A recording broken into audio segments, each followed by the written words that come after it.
আচ্ছা বলেন তো মেয়েদের জীবনটা কেন এরকম? শুধু কি আমার জীবনটা এরকম নাকি আপনাদেরও এরকম জীবন?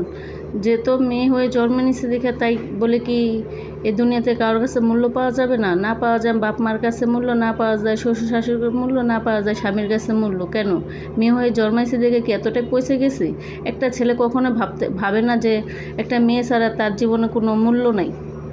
মেয়েরা যে সব পারে এটা কখনো ভাবে না, ওরা ভাবে ওরাই সব পারে, মেয়েরা কোনো কিছুই পারে না। আসলে মেয়েরা যে এখনকার আধুনিক যুগে এগিয়ে আছে এটা ছেলেরা কখনো বিশ্বাসই করতে চায় না। ওরা ভাবে আমরা ছেলে মানুষ, আমরাই সব পারি, মেয়েরা কিছুই পারে না।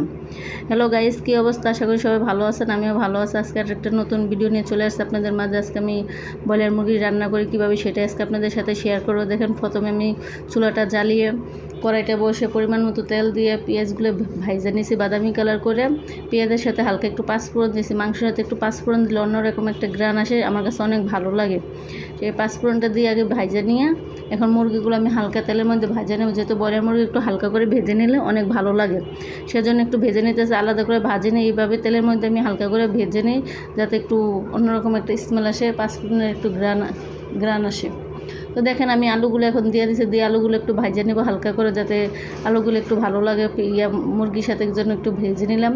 এখন আমি পরিমাণ মতো আদা রসুন বাটা দিয়ে দিচ্ছি, দিয়ে একটু হালকা করে আবার আদা রসুনগুলো দিয়ে মুরগিগুলো ভেজে নিব, যাতে আলাদা কোনো একটা গন্ধ না আসে, একটা গন্ধটা চলে যায়। সেজন্য আমি আলাদা করে মুরগির মধ্যে আদা রসুন বাটা দিয়ে ভেজে নিলাম। তো দেন এখন আমার ভাজাভাজি শেষ হয়ে গেছে মুরগিগুলো। এখন আমি পরিমাণ মতো লবণ দিয়ে দিলাম, হলুদ দিয়ে দিলাম, মরিচের গুঁড়া দিয়ে দিলাম।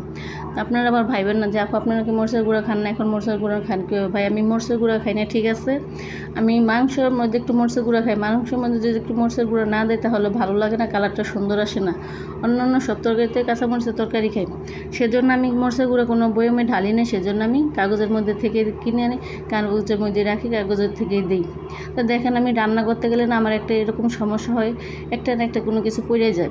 এতে আমি যখন মরিচের গুঁড়া দিতেছি করের সাইড দিয়ে অনেকগুলো মরিচের গুঁড়া পড়ে গেছে, জানি না ক্যামেরাতে দেখতে পারছেন নাকি, এর উপরেতে দেখা যাইতেছে। তো ফাইনালি দেখেন আমার মাংসগুলো কষানো হয়ে গেছে, একটু হালকা করে ভালো করে কষে নিলাম, যে এখন তেলগুলো ভেসে উঠছে। এখন আমার মাংসটা কষানো হয়ে গেছে, এখন আমি পরিমাণ মতো পানি দিয়ে দেবো। তো আমার তরকারির কালারটা আজকে অনেক সুন্দর আছে, যেহেতু মরিচের গুঁড়াগুলো অনেক সুন্দর মেলে ভাঙে, সেখান থেকে কিনে আনি, আলাদা দোকান থেকে কিনে আনি না। আমাদের এখানে ভাঙানো মিল আছে বাড়ির কাছে, সেজন্য ওখান থেকেই আনি। দেখেন এখন তরকারির কালারটা কত সুন্দর আছে, এখনও রান্না হয় নাই তাতে এত সুন্দর কালার, তাহলে রান্না যখন হবে তখন তো আরও সুন্দর কালার আসবে।